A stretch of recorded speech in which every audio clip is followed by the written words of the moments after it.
Facebook e pelo YouTube do canal El Shaddai Araguari. A comunidade El Shaddai conta com você para a aquisição de novas cadeiras. Junte-se com a sua família, com a sua célula e faça parte dessa campanha. O funcionamento da Secretaria da Igreja ocorre das 8 às 11 da manhã e das 13 às 17 horas.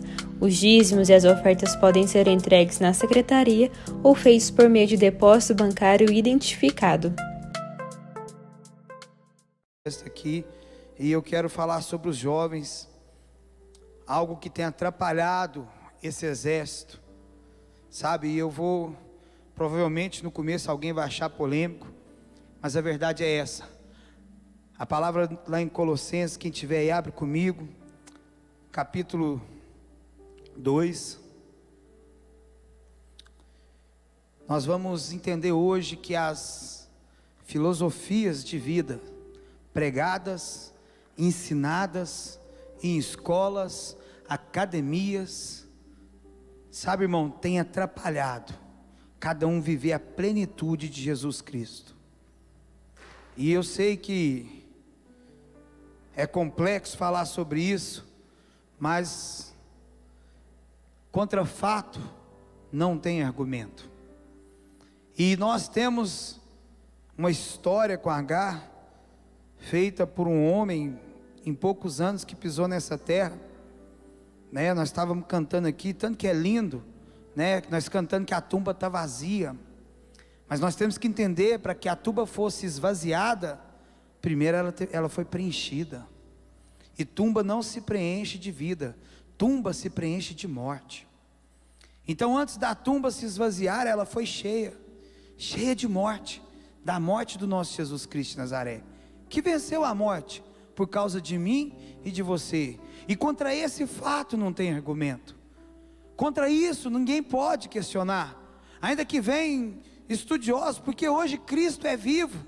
Mas nós temos que entender que Jesus Cristo, irmãos, Ele não é vivo nos nossos sermões, Ele não é vivo nas nossas canções, mas Ele é vivo nas nossas atitudes. Ele vive através de mim, através de você.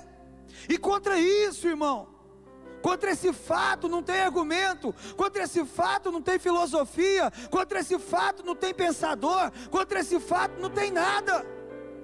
Por isso que a Bíblia diz que a humanidade aguarda com expectativa a manifestação dos filhos de Deus.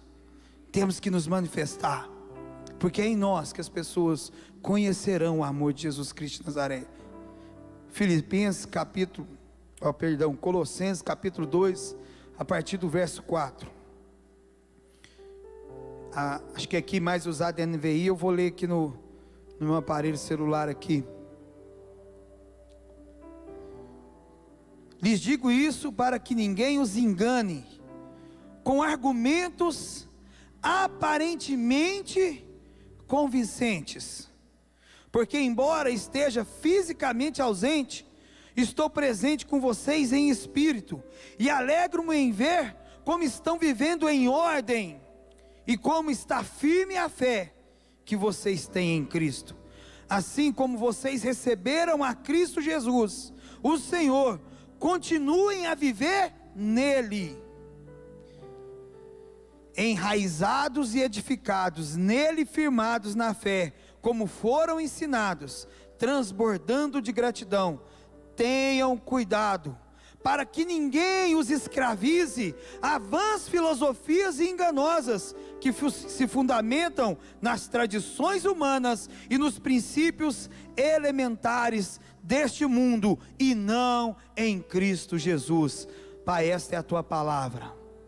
Pai, este é o teu povo, e este é o momento, ó Pai, que o teu Espírito venha falar conosco, ó Pai, em nome de Jesus.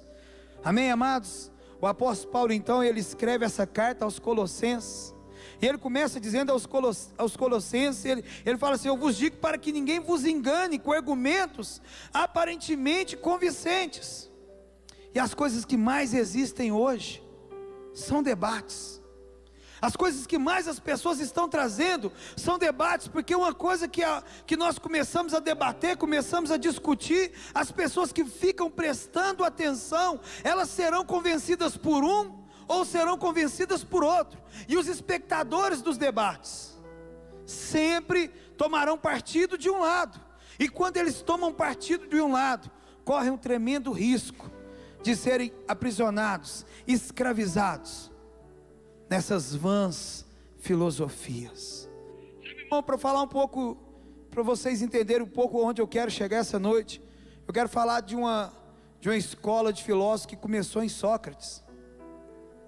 Sabe, depois de Sócrates veio Platão, depois de Platão veio Aristóteles, e Aristóteles, ele ensinava, ele doutrinava, ele discipulava um menino, um jovem.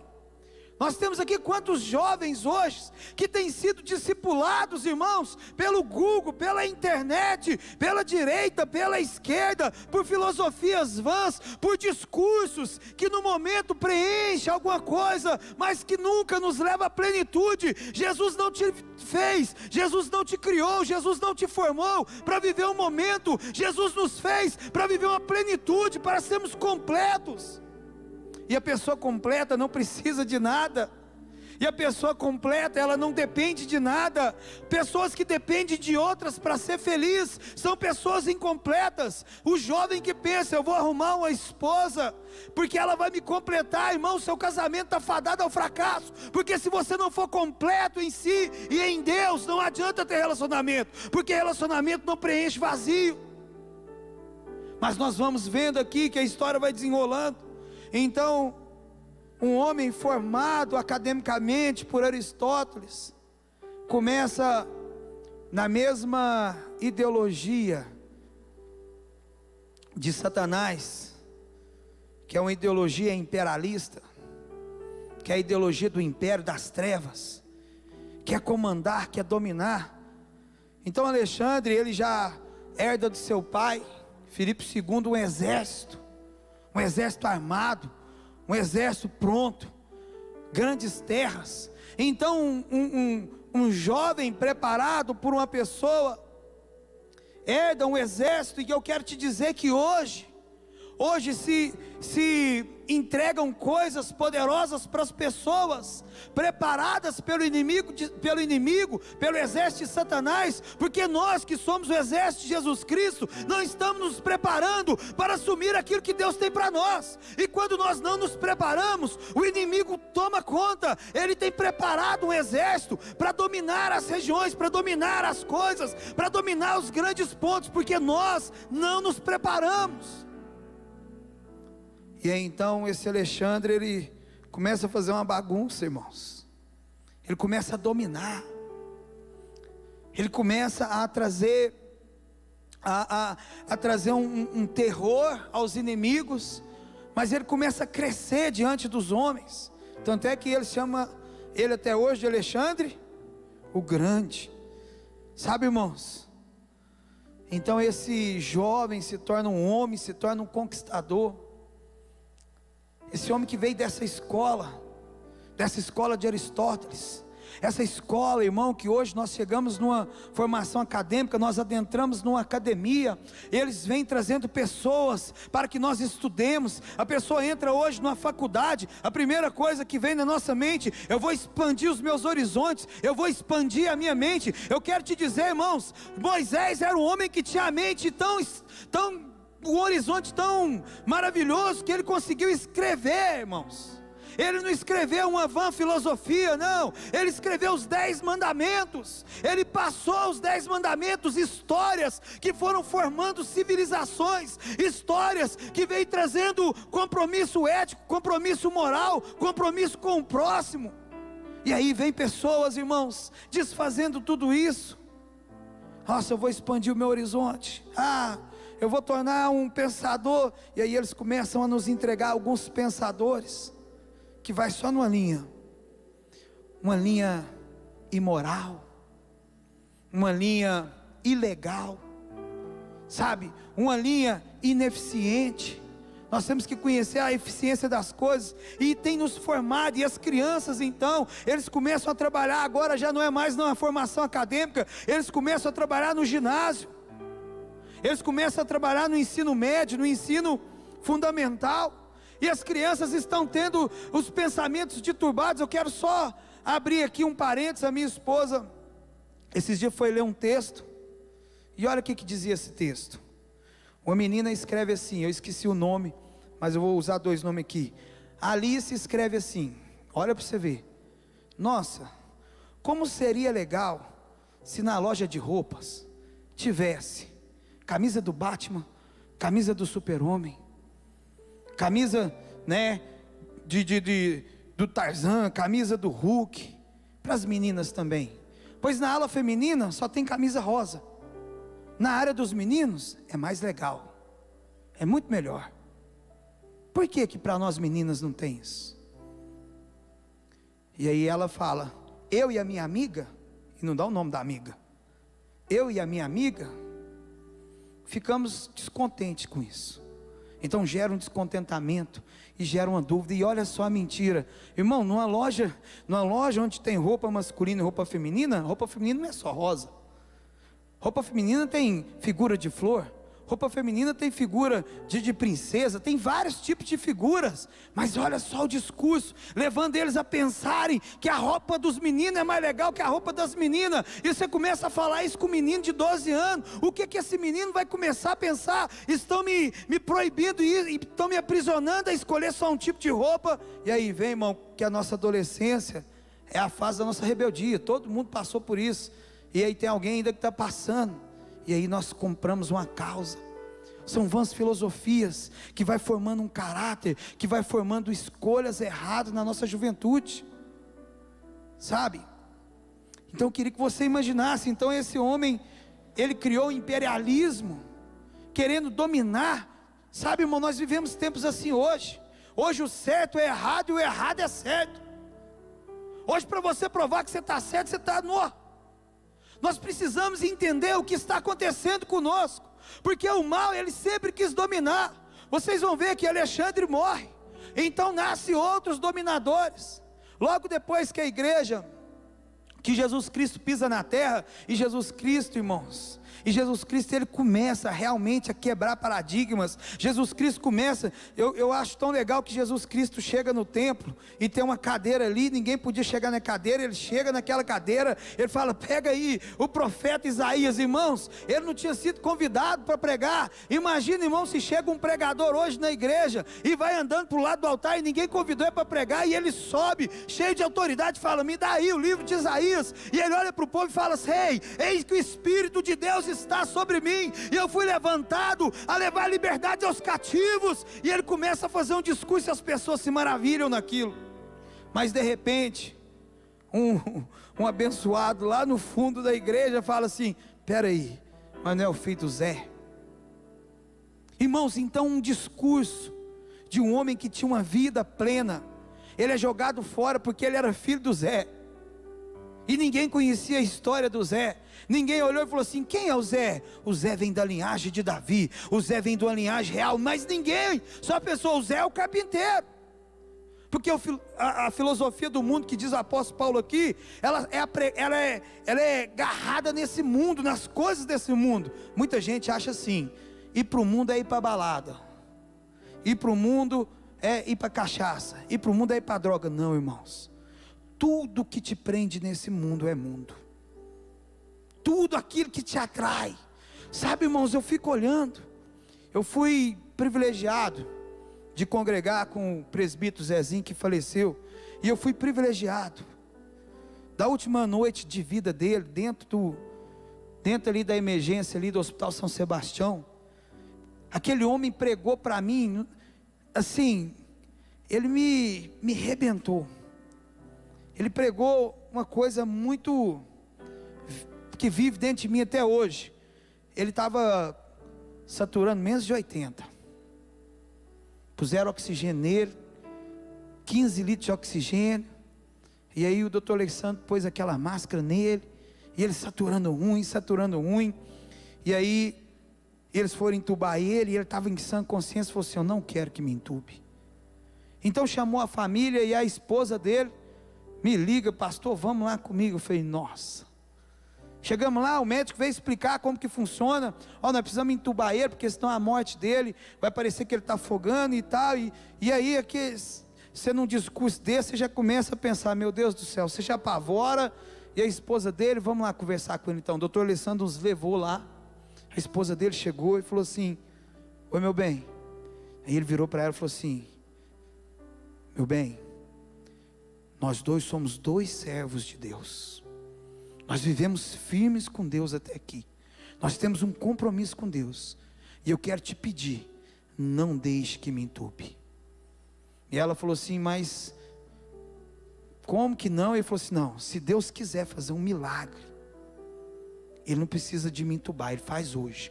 E se Ele quiser me levar, Ele faz hoje. Eu só quero que você conta para os irmãos da igreja que eu amo eles demais. Os seus irmãos eu amo eles demais. Fala para todo mundo que eu amo. Aí ele falou assim: fala para o pastor. Na hora que ele falou fala para o pastor, a esposa dele falou assim: o pastor está aqui. Ele: ô meu pastor. Quem conheceu o presbítero Zezinho, né, o jeito dele, simpático de ser: ô meu pastor, eu quero fazer um pedido, eu não quero ser entubado. Eu falei: gente, que situação difícil. Eu falei assim: Zezinho, mas você está pronto para morrer? Ele falou assim: se Jesus me chamar hoje, eu estou pronto para enfrentar a morte. Sabe, eu comecei a pensar, a gente canta aqui: porque Ele vive, posso crer no amanhã. E uma parte daquela música fala: então enquanto chegar a hora, enfrentarei a morte. Irmãos, mas nós temos medo de partir desse mundo, nós temos medo de morrer, porque nós estamos arraigados, enraizados nesse mundo. Nós pensamos nas coisas, nós pensamos nos bens, e nós nos esquecemos que nós somos andarilhos, que nós somos forasteiros nessa terra. Essa terra não nos pertence. E a filosofia desse mundo vai nos arraigando, como o apóstolo Paulo fala: ei, vocês são enraizados, fundamentados em Cristo, e não nesse mundo. Para que a gente estuda? Para ter um emprego e ganhar melhor. Sabe, irmão, a pessoa que estuda, e depois o pastor Eltim pode me bater, mas a pessoa que estuda para ter um emprego e ganhar melhor é miserável. Porque você tem que estudar e fazer aquilo que você acredita. Você não precisa ter um meio de vida, você nasceu para ter uma missão de vida. Mas irmãos, a filosofia desse mundo vai nos ensinando. Por isso que eles mataram Jesus. Sabe, irmãos, é lógico que tinha um plano de Deus, mas aquele povo ficou possesso, porque o povo sempre ensinou, e como ensina até hoje: quanto mais tem é melhor, tem que mais ter. E Jesus chega e fala assim: deixa eu falar para vocês, melhor dar do que receber. Olha a filosofia de Jesus, irmãos, é melhor. Sabe, irmão, deixa eu te falar, você não precisa de duas roupas, se tiver uma já está bom demais. Quando vocês saírem, leve só uma muda de roupa no alforje de vocês. E nós não, irmãos, nós vamos viajar, nós levamos uma mala, duas malas, três malas. E Jesus fala assim: quando você sair para a missão, você leva no alforje uma muda de roupa. E nós estamos enraigados nesse mundo, com as filosofias desse mundo, irmãos. Roma, então, ela pega, depois que, mais ou menos 300 anos depois de Cristo, um homem chamado Constantino, ele vê que a igreja começou a crescer. Por que a igreja cresceu? Porque quando eles mataram Estevão, as pessoas se dispersaram. Filipe mesmo foi para Samaria, começou a pregar em Samaria, fez um auê lá. Então, irmãos, Roma viu que a igreja estava crescendo. Um homem chamado Constantino fala assim: vamos unir a igreja ao Estado, vamos juntar a igreja com o Estado. E quando ele faz isso, eles criam a igreja católica, apostólica, romana.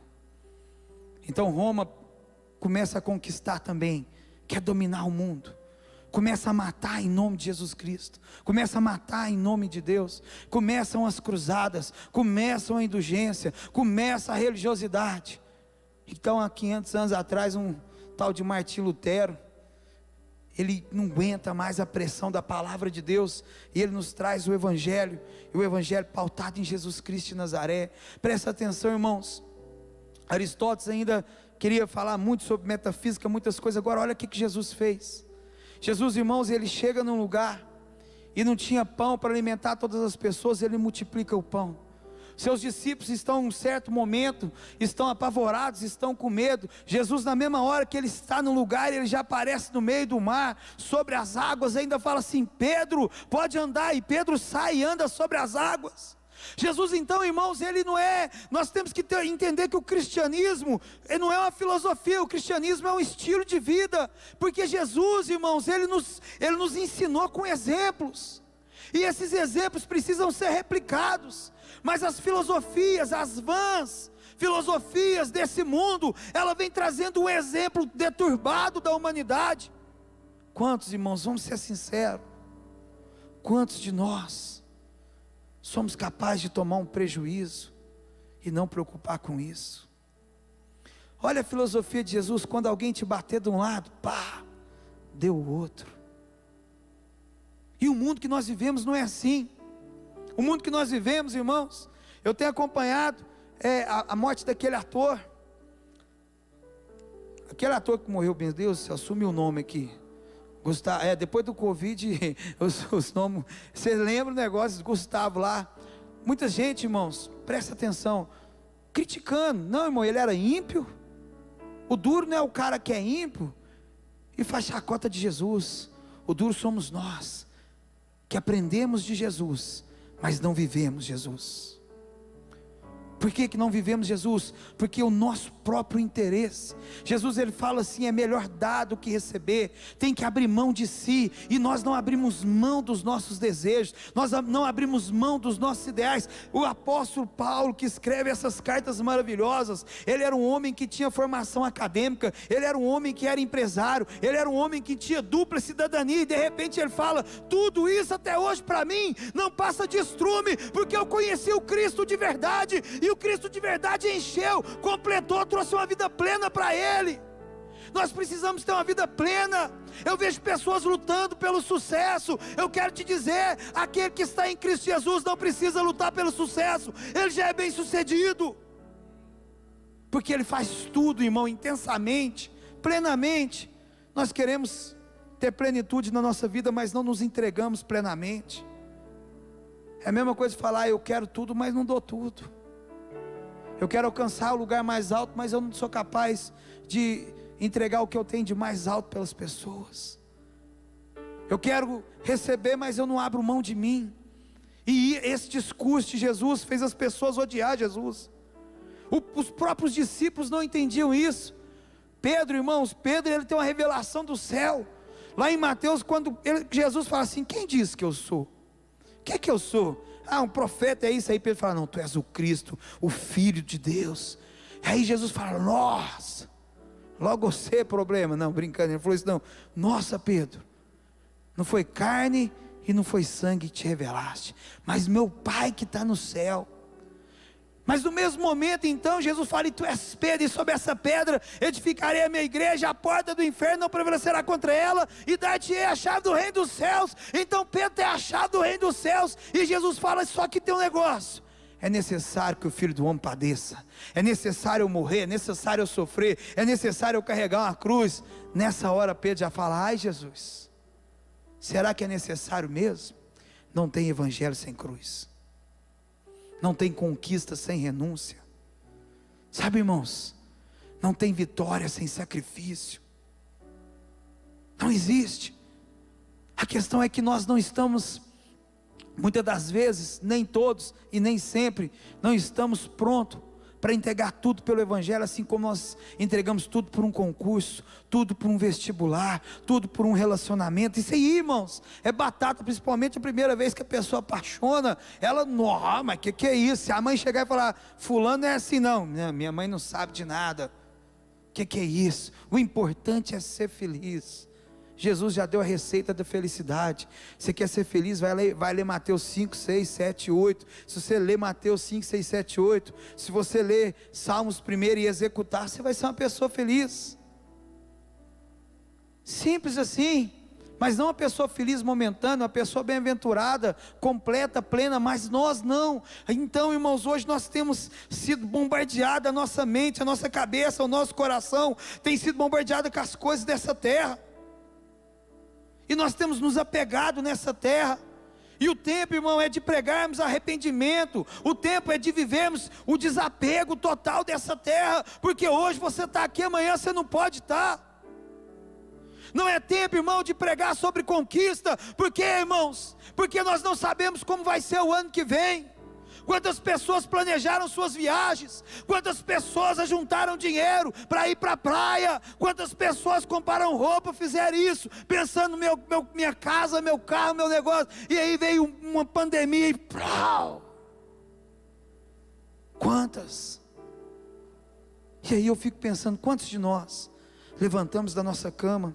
Eu vou falar uma frase aqui que eu tenho ensinado ela na igreja, repete assim comigo: só estarei pronto para viver o dia que eu estiver pronto para morrer. Se você não é capaz de morrer, você nunca vai alcançar a vida em abundância. Morrer para você e viver para Cristo. Cristo é abundância de vida. Cristo, irmãos. Sabe, irmãos, já passei por muitas coisas. E aí eu fico imaginando, hoje, jovem com 43 anos, se o Senhor falar assim, se ele cantar a minha senha lá: meu filho Juliano, hoje é o seu dia, eu vou embora o homem mais bem sucedido desse mundo. E algumas pessoas vão falar: nossa, quantos diplomas ele tem? Nossa, será que ele é o dono da van? Não, irmãos, eu tenho a minha vida plena, eu tenho a minha convicção, eu estou pronto para entregar a minha vida pelo que eu acredito. Eu sou capaz, irmãos, de morrer. O homem que não é capaz de entregar a sua vida pelo que ele acredita, é um homem sem fundamento, é um homem sem raiz, é um homem que não tem, sabe o que, irmãos? Isso aqui, ó, consciência plena de quem Cristo é na vida dele. Imagina, irmãos, entra um tanto de gente com metralhadora aqui hoje, falando assim: só vai ficar vivo quem negar Jesus. Será que nós estamos prontos? Hoje, irmãos, um cara vai no Facebook e fala uma coisinha assim: ah, isso é demônio, isso é perseguição. Para de endemonizar as coisas. A perseguição não começou ainda não. Ela vai vir. E quando ela vier, só vai vencer ela quem tiver na filosofia de Cristo, não nas vãs filosofias desse mundo. Sabe, irmão, nós temos que conquistar a alma. Quando Jesus vai chegando, irmãos, ali, a mãe daqueles dois camaradas fala assim: Jesus, tem jeito de você dar um jeitinho? Que jeitinho? Colocar um filho meu à direita, à esquerda. Jesus vira para ele e fala assim: eles são capazes de beber do meu cálice? O reino de Jesus não é nessa terra. As pessoas esperavam que Jesus ia chegar lá em Jerusalém, ia assumir o comando, ia acabar com os impostos. Sabe, irmão, e a humanidade está do mesmo jeito. Nós ficamos esperando o Salvador da pátria, e o Salvador da pátria não vai vir, porque o Salvador do mundo já pisou nessa terra, e já foi embora, mas ele vai voltar. E quando ele voltar, irmãos, só aqueles que estiverem firmes esperando nele, confiando nele, subirá com ele para a glória. Essa é a filosofia de vida que ele nos trouxe. Nós temos uma casa, ele vai dizer em João 14, o negócio é o seguinte: na casa do meu pai tem muitas moradas, e se não fosse assim, eu não vos teria dito. E às vezes, irmão, nós fazemos plano de 50 meses para uma casa aqui. 50 meses, não, 50 anos às vezes. Tem que deixar uma casa para o meu filho. Eu quero deixar para os meus filhos exemplo. Eu não quero deixar a casa para os meus filhos, eu quero deixar exemplo. Porque casa, irmão, vai passar, a terra vai passar, o céu vai passar, mas a palavra de Deus, ela nunca passará. Juventude, para de achar discurso bonito, sabe? Aqueles que estão se preparando para entrar numa formação acadêmica, questione, tudo bem, debata, tudo bem, mas essa aqui, irmão, esse aqui é o fundamento da nossa vida, porque esse livro aplicado, ele dá certo. Não são filosofias, não é achismo. Quando a pessoa aplica esse livro na vida dela, começa a dar certo. Esse livro, irmão, me resgatou de um buraco aonde remédio não me resgataria. Ele me resgatou de uma situação aonde advogado não podia me alcançar. Foi esse livro, a aplicação desse livro. Esse livro aqui é a realidade. Sabe, esse conjunto de livros, escrito em épocas, datas, por homens diferentes, mas por um só Espírito, aquele que era, aquele que é e aquele que há de vir. É inquestionável o que está aqui, é real. Principalmente quando ele fala, muitas pessoas falam assim: mas Jesus não veio julgar o mundo, porque o versículo diz, ele fala: eu não vim julgar o mundo. Mas como é que completa esse versículo, pastor Eltim?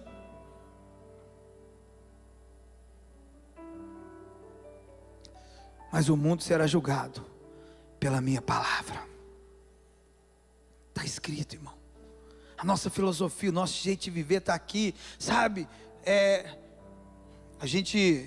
Eu gosto de ver muito filme, né? Quando eu quero desligar a cabeça, eu Eu gosto do filme mentiroso mesmo, aquele filme que você sabe que não tem jeito de ser verdade, aquele que o carro dá 5 voltas assim e cai em pé, sabe? Quando você quer dar uma desligada, eu vou assistir um filme daquele, mas não consigo. Quando eu assisti a assisti os 9 filmes de Star Wars. Quem já assistiu Star Wars aqui, né? E eu vendo Star Wars, irmão, fico imaginando, né? O Império. Aí você vê lá Darth Vader, o bem e o mal, que a força esteja com você. E aí eles vão lá, né? Os rebeldes, mas contra o Império. E aí eles falam, os Jedi e os Sith é a mesma coisa. Aí você fica olhando tudo isso, essas criação desse negócio, irmão. E a nossa vida sem Jesus Cristo é igual um filme mentiroso daquele. A nossa vida sem Jesus Cristo, irmão, não passa de uma mentira. Por isso que hoje tem tanta frustração, por isso que hoje tem tanta decepção, por isso que hoje tem tanta depressão nesse mundo, porque a vida sem Jesus, ela não passa de uma mentira, ela não passa de um vazio, ela não passa de um oco. Por que às vezes nós não aguentamos a pressão da vida? Porque estamos vazios, não temos a plenitude de Jesus. Sabe, irmão, a traição, irmãos, pessoas muito próximas, mas muito próximas, já mentiram a meu respeito, já me caluniaram, e a minha resposta é: fazer o quê? Eu não vou perder o meu relacionamento com a pessoa, porque ela está me caluniando. Pastor, mas como que é isso? É a filosofia de Jesus, essa é a filosofia de Jesus. O pastor Carlinhos pregou uma vez uma frase do Augusto Cury, irmãos, que ela é a mais pura verdade. Jesus não tinha medo de ser traído, ele não queria era perder um amigo. E assim, essa filosofia de Jesus é que nós temos que aplicar. Estão falando de mim, irmão, deixa falar. Os seus resultados têm que contar as suas histórias, os seus resultados vão falar quem você é. Quando alguém está falando de você, você está produzindo. Você não conhece uma árvore pela filosofia, você não conhece uma árvore pelas histórias, você conhece uma árvore pelo fruto, irmãos. Quando estão falando de você, vai dar fruto, vai gerar fruto, vai pagar o mal com o bem. Sabe, irmãos, a Bíblia diz que aquele que pode fazer o bem e não faz, peca. Eu estava no velório, são tantos velórios, pastor Eltim vai entender isso aí. A gente não era convidado para tanto velório assim, né, pastor Eltim? Eu estava ministrando no velório ontem, e aí o Senhor falou no meu coração, veio aquele versículo: o salário do pecado é a morte. E quando eu olhava, irmãos, filhos, primos, parentes, amigos do Vilto chorando, desesperado, eu comecei a imaginar. Eu, graças a Deus, eu não tenho mãe, tenho pai, perdi avós, perdi tios queridos, doeu demais. Aí eu comecei a imaginar, nossa, a perca de um pai deve doer demais. Aí eu já comecei a imaginar, e a perca de uma mãe, chegando no dia das mães, deve doer demais. E aí eu já falei, e a perca de um filho, deve doer demais. Essa dor é muito difícil. E aí a Bíblia diz que o salário do pecado é a morte. E quando nós pecamos, é essa dor que nós causamos no coração de Deus. É a dor da separação. Porque Isaías 59, versículo 2 diz que os nossos pecados nos separam de Deus. E a dor da separação, ela é muito triste. E toda vez que nós cometemos pecados, por causa dessas vãs filosofias, nós causamos a dor de um pai que não perde o filho. Ele perdeu o filho na cruz. O filho dele morreu na cruz do Calvário.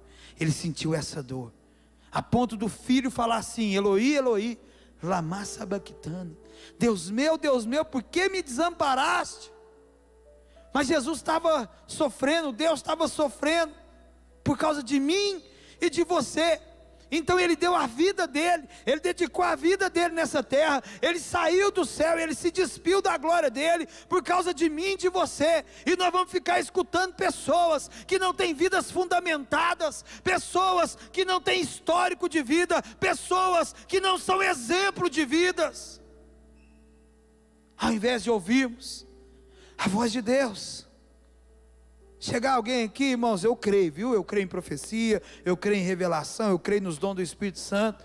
Mas quantos de nós, irmãos, falar que vem aquele pastor que dá profecia, a gente faz, fala comigo, Deus. Fala comigo, Deus. E o pastor não chama a gente vai embora. Não, Deus não falou comigo. Então chega na sua casa, abre a sua Bíblia que Deus vai falar com você. Porque a Bíblia é a voz de Deus. Esse livro aqui, irmãos, ele é a base de tudo. Ele nos ensina a ser família, ele nos ensina a ser profissional, ele nos ensina a ser o corpo de Cristo. Ele diz que nós somos membros uns dos outros. Quando eu estou mal, todo mundo vai sentir a dor. Quando eu peco, todo mundo vai sentir a dor. E aí, irmão, as filosofias vêm falar, o importante é ser feliz. A sua escolha, você tem que fazer o que você quer. Você tem que fazer o que você quer, então, em primeiro lugar, não nasça do ventre de uma mãe, não. Nasce sozinho. Se cuida sozinho. Cresce sozinho. Sabe? Porque quando um jovem cresce e fala, eu vou fazer o que dá na telha, ele esquece que ele não comia, que ele não se limpava, precisou de uma mãe cuidar dele. Sabia disso? Nós esquecemos. O importante é ser feliz. Doa a quem doer. Só que aquilo que a gente planta, a gente colhe. Quando eu comecei a fazer o que eu queria, machuquei gente demais. E eu vou te falar, nenhum machucado dói mais do que aquele que você faz nas pessoas que te amam. Nenhum, irmãos. Eu podia ser torturado, eu podia tomar choque, eu podia ser espetado, podia arrancar meu cabelo, podia arrancar minhas unhas, que não ia doer, igual a dor de quando você machuca alguém que te ama. E essas vãs filosofias, elas não te ensinam isso. Elas te ensinam a se preparar para ser um conquistador. Você vai ser um conquistador. Não tem conquista sem renúncia, irmão. Então, em nome de Jesus, principalmente para os jovens que estão aqui, prestem atenção. Quando você for ouvir um discurso, veja de onde é. Uma vez na faculdade, eu não vou falar nem o nome do pensador, nem do professor, porque você tem a liberdade de ouvir e escolher o que você quer. Até Deus dá essa liberdade. O professor me deu lá um pensador e eu falei, não acredito nisso aqui. Eu fui lá e fiz o trabalho do jeito que eu acreditava. Nota ruim. Aí eu falei, dá outro pensador. E ele me deu outro pensador. E eu fui lá, nota ruim. E eu falei para ele assim, cara, mas por que você quer dar só esse tipo de pensador? Olha a vida desse cara. Como é que esse cara, há muitos anos atrás, vai pôr um pensamento na minha cabeça, sendo que ele não tinha um exemplo de vida? Vivia na boemia, fumando charuto, bebendo uísque, abandonou seus filhos, e só porque ele escreveu uma coisa bonita? Não. Eu sou muito mais olhar para quem tem exemplo. Então, resultado, tomei bomba na matéria, tomei bomba no Enem. Eles me daram no Enem lá, qual que foi o tema da redação no Enem? Intolerância religiosa. Eu falei, nossa, quem lembra dessa prova? Lasquei, irmão, sou um cara bom de redação. Lasquei, sabe por quê? Porque eu escrevi o que eu acredito. Eu escrevi o que eu acredito. E eu perco prova, perco vestibular, perco emprego, perco o que for, pelo que eu acredito. Vou lutar pelo que eu acredito. Minha mãe falou, filho, você nunca vai conseguir um diploma. Eu falei, não vou, mãe. Comecei a fazer serviço social e vem esse que é papo. As minorias, irmãos. Eu vou te dar um dado aqui para você assustar, tá? Se der um corte depois, não responsabiliza o Shaddai, não, responsabiliza o pastor Juliano. Só um dado aqui. Nós estamos criando política pública para homossexual. Nós estamos criando política pública contra o racismo. Nós estamos criando política pública, irmão, para um tanto de coisa. Mas não existe política pública até hoje para mulher. Sabia disso? A mulher que apanha na cidade de Araguari não tem para onde ir. Não tem um tratamento. A mulher que é espancada, que é desvalorizada. E nós ficamos nessas filosofias, levantar bandeira de minorias. Para! Na sua cidade, aonde você mora. Se o marido falar que vai matar a mulher, não tem onde pôr essa mulher. Aí sabe o que acontece? Ela vai ter um atendimento na delegacia da mulher, a assistente social encaminha ela para algum psicólogo voluntário que não tem na rede, porque até que ela consegue chegar, aí ela vai no jurídico e está lá, medida protetiva, não pode chegar perto de mim 300 metros. Ué, se o camarada chegar perto da mulher 300 metros, e ela for ligar para a polícia, irmão, vai resolver alguma coisa? Nós não temos política pública nem para mulher.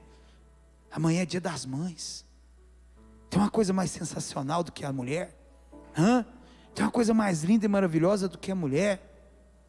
Sabe, irmãos, todo mundo que está aqui foi gerado num ventre. Esses 9 meses de gestação, tem gente que nasce de 8, de 7, mas esses 9 meses de gestação, aquela mulher vive em prol daquela barriga. Ela deixa de viver a vida dela, porque aquela barriga vai atrapalhar tudo, e atrapalha mesmo, e naquele tempo ela dedica, e nós não valorizamos as mulheres. E Jesus é muito doido, ele chega na mulher samaritana, e num dia de conversa, levanta ela uma missionária e fala, vai pregar a palavra. E aí Jesus Cristo pensava fora da caixa. Nós pensamos só dentro da caixa. Jesus não, irmãos. Jesus não podia passar em Samaria. Ele passa em Samaria. Aquela mulher se lança aos pés de Jesus, começa a chorar, joga o nardo, um unguento ali, e Jesus fala para Simão, ei, hipócrita, presta atenção, entrei na sua casa, você não me deu um ósculo santo, você não lavou meu pé, e quem é você para julgar essa mulher? Jesus Cristo então, irmãos, quando ele foi morto, quem teve coragem de preparar um banho para ele, foram as mulheres. Jesus nos ensina a pensar, e aí um pensador, um filósofo vai colocar caraminhola na nossa cabeça. Jesus, irmão, ele transcende qualquer pensamento, porque ele é um modelo de vida, ele é um estilo de vida, e nós temos um Cristo tão maravilhoso, que nos ensinou tantas coisas boas. E aí o apóstolo Paulo manda a carta para a igreja e fala, cuidado com essas vãs filosofias, vocês estão enraizados em Cristo Jesus. Quem está enraizado em Cristo é pleno, é completo. Sabe, Gedeão era um jovem que pensava fora da caixa. Ele vai malhar o trigo no lagar, onde você fazia suco de uva. Por isso que Deus levantou ele. Jovens, pensar fora da caixa, ser diferente, não é ser o que o mundo prega, é ser o que Jesus prega. Juventude, Deus está levantando vocês num tempo diferente. Sabe, meus filhos, pelo amor de Deus, você jovem, adolescente que está aqui, vocês estão com a oportunidade de fazer a diferença. Vocês precisam se libertar do que o mundo pensa, do que o mundo ensina. Vocês precisam se libertar disso, se desprender de tudo isso. Mas meu sonho era ser, não estou falando meu, estou dando um exemplo aqui. O jovem fala assim, não, o meu sonho era mexer no som da igreja, esse era o meu sonho, mas ser médico dá mais dinheiro, então eu vou ser médico, pobre, nu, miserável. Faz o que ama, faz o que gosta, faz o que você foi chamado para fazer, se encontra com o seu propósito, pede para Deus te dar um propósito na sua vida. Encontra com o propósito que você vai ser realizado. Um ser humano que vive sem um propósito, irmão, ele vive vazio. Tem boca, mas não fala. Tem olho, mas não vê. Tem ouvido, mas não ouve. Encontra o seu propósito. E aqui, irmão, é o lugar de se encontrar. Eu não estou pregando contra você estudar, só estou falando, se você for estudar, estuda aquilo que você tem prazer, aquilo que você tem certeza que vai servir o reino de Deus, aquilo que você tem certeza que você vai ser usado para transformar vidas, e não para ganhar dinheiro. Porque, irmãos, o recurso está no propósito. O recurso não está no seu bolso, ele está no propósito. O dia que você viver o propósito, o recurso vem. Mas tem que ter coragem. Deus quer levantar corajosos, que tem coragem de falar não para esse mundo. Sabe, irmãos, tem coragem de questionar essas vãs filosofias, essas ideologias, essas coisas que eles nos ensinam, irmãos. Sabe, a gente tem que ser mais funcional, mais prático, né?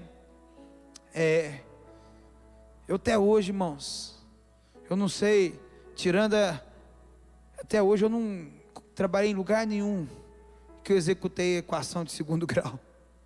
Todos os lugares que eu trabalhei, eu nunca precisei de fazer ela. Quanto tempo eu passei na escola para aprender aquele negócio? E quando eu respondia ela, eu já respondia correndo. Aí eu não fazia o esqueminha, porque eu já pensava na conta, então a minha não tinha 35 linhas. Eu consegui fazer a equação de segundo grau, mais ou menos em 8 linhas, 7 linhas. Mas não era aquilo que eu queria para a minha vida. Mas se eu aprendesse aquilo, eu ia ganhar dinheiro. Não, irmãos, para de pensar assim. Para de pensar no material. Para de pensar em ganhar dinheiro. Pensa em ganhar almas. Para encerrar aqui, um menino me visita, um amigo meu. E ele até já veio aqui na igreja. Como é que chama aquela última? É Rinodê, né? O cara virou para mim e falou assim: ó, eu vim te fazer uma proposta que vai mudar a sua vida. E eu quero que você me conte o seu sonho. Porque na hora que você me contar o seu sonho, eu vou te falar como que você pode realizar ele trabalhando para a Rinodê. Qual que é o seu sonho? Eu virei para ele e falei assim: ganhar 1 milhão de almas. O cara me olhou para o outro lado, falou assim: falou: não vai ter jeito de eu vender para você não, acabou. Entendeu, irmãos? É simples assim. Coloca amor pelas almas no seu coração. O motivo do cristianismo é amor às almas. Deixa seu coração arder por vida. Deixa seu coração bater forte por almas, por pessoas, por ser humano. O ser humano é o maior investimento que você faz. Sabe o que é você pegar uma pessoa suja, levantar essa pessoa, ajudar, dar a mão para ela, e amanhã essa pessoa sai falando mal de você? Sabe o que você tem que fazer? A próxima vez que ela precisar, tem que pegar na mão dela de novo, falar: vamos, se não deu certo dessa vez, vai dar certo. E ela te trai de novo, ela te fura os seus olhos de novo, e você pega na mão dela a terceira, a quarta, a quinta vez e fala: um dia vai dar certo, porque Jesus morreu na cruz por causa de você. Essa é a visão, irmão, que nós temos que ter. Não interessa quantas vezes a pessoa falha com você, o segredo é quantas vezes você está disposto a andar com essa pessoa. Não depende dela, depende de você. E essa filosofia você não vai aprender, irmão, nesses pensadores que eu falei, o pensador Aristóteles. Apesar que Sócrates nem tem obra. Quem fala das obras de Sócrates é Platão. Nem sabemos se as obras são dele mesmo. São coisas vagas. Esse povo não vai te ensinar isso não, a Bíblia vai te ensinar. E aí a gente olhar pela matemática no mundo não dá certo. Mas o maior investimento são pessoas. Não existe investimento melhor e maior que pessoas. Porque quando você investe em pessoas, você não colhe na terra, você colhe no céu. E o seu reino não é daqui, o seu reino é dos céus. Amém? Gostaria que a igreja ficasse de pé. O pessoal do louvor tem um hino para encerrar para nós.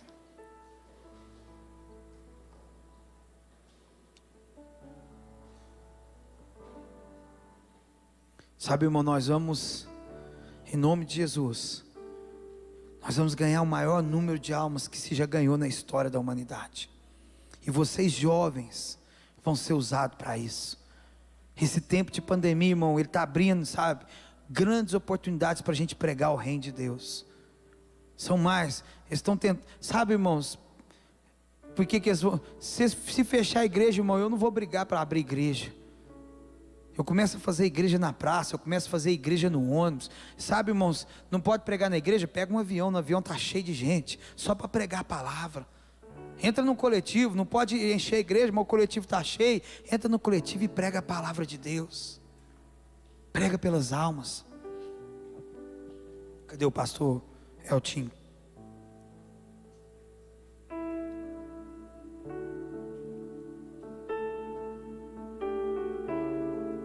Que Deus abençoe a todos.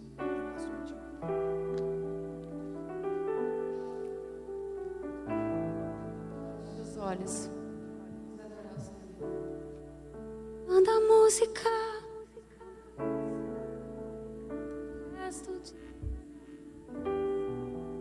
Simplesmente.